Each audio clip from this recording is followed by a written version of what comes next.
it's Amanda, and today I'm going to be wrapping up the books that I've read since my last weekly wrap-up. This is kind of late or early depending on how you want to look at it, but I don't have as many books because I really kind of got into a bit of a reading slump after reading so many books. I was really on fire and doing so good, and that usually puts me in a slump because after a while I'm like, oh, I need a break from reading. So I took a little break, slowed down, but I still have 4 books to show, so that's not too bad. So the first book that I read was Second Life by S.J. Watson.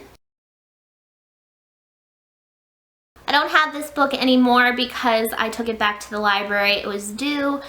This book had quite a vague description of what it was about, and I wasn't sure what it would be about. It was about a woman whose sister is murdered. Her sister lives in Paris, she lives in London, and she decides to go to Paris, and because the police are obviously not doing a good enough job, she decides to investigate herself. This seems to happen a lot in books. It's kind of annoying to me because these people feel like they can do a better job than the police a lot of times, which just, I don't know. That's weird to me.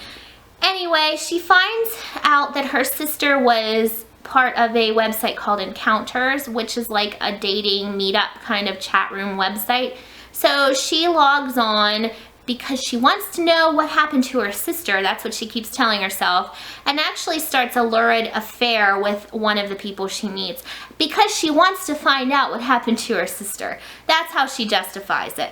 That book really frustrated me because I've said before, I hate adultery. I hate adultery. And when I see it in books, it's really annoying to me, especially when they're justifying it in stupid ways like that. And it did come back to get her. That wasn't a good idea. And it goes on, and there's a twist.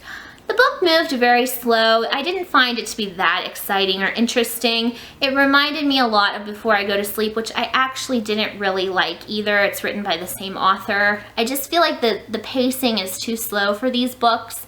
And by the time the big reveal came, I wasn't even that interested in what happened or who did it or anything. So overall, not a bad book, but not a great book. I think I gave it 2.5 stars. Then I read Dear Daughter by Elizabeth Little, and unfortunately this one was very disappointing as well. Honestly, I wish I would have DNF'd it when I thought about it, which was about 100 pages into the book. It started out and it sounded like it was going to be so good, and then it went nosediving down and just was not that good. It's about a socialite who is like 21 years old, and she is convicted of murdering her mother.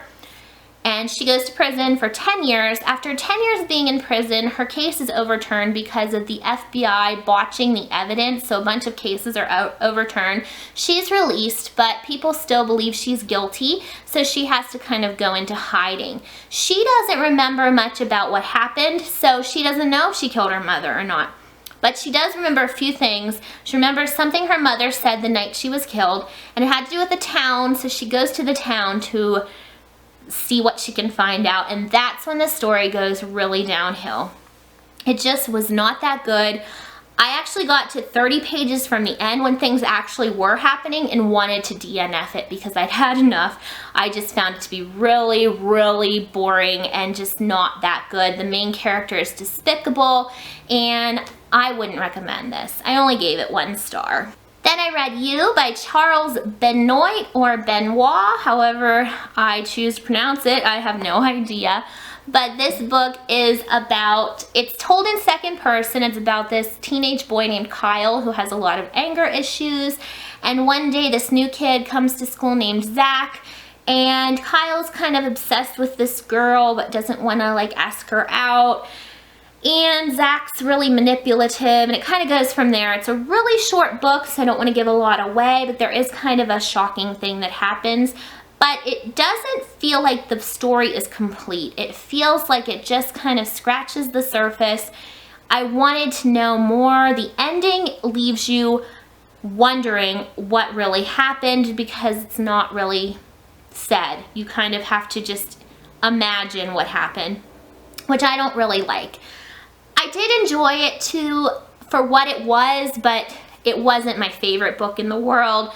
I'm glad I didn't buy it, and I think I gave it 3 stars, maybe 2.5 stars, but not the best, but not the worst. And the last book is one that helps me get out of reading slumps. I know people might laugh, but these books are just guilty pleasure, nostalgic fun, and they really do work to help me with my reading slumps. So I read Sea City, Here We Come by Anna M. Martin. This is the Babysitters Club super special number 10. I never read this one when I was a kid. I read so many Babysitters Club books. They were my favorite books growing up. And this one was really silly and it had hardly any plot to it. I love the books that take place in Sea City. It's this ocean beach town in New Jersey. And it just feels like, it reminds me of Ocean City, Maryland, which is where I always went when I was in high school, to the ocean. Yeah, it was okay. These books are not to be looked at for their literary value, but they are very entertaining, very cheesy, and one thing I love is that they're wholesome. I don't have to worry about giving my daughter any of these books to read. I know that they're gonna be appropriate, and I can't say that for all YA or even middle grade this day and age. I'm old-fashioned that way, but I don't like some of the content that I find in some of these books. So these still make me very happy, and they take me back to that happy place of being 9-10 years old and reading these books. So I gave this one 3 stars.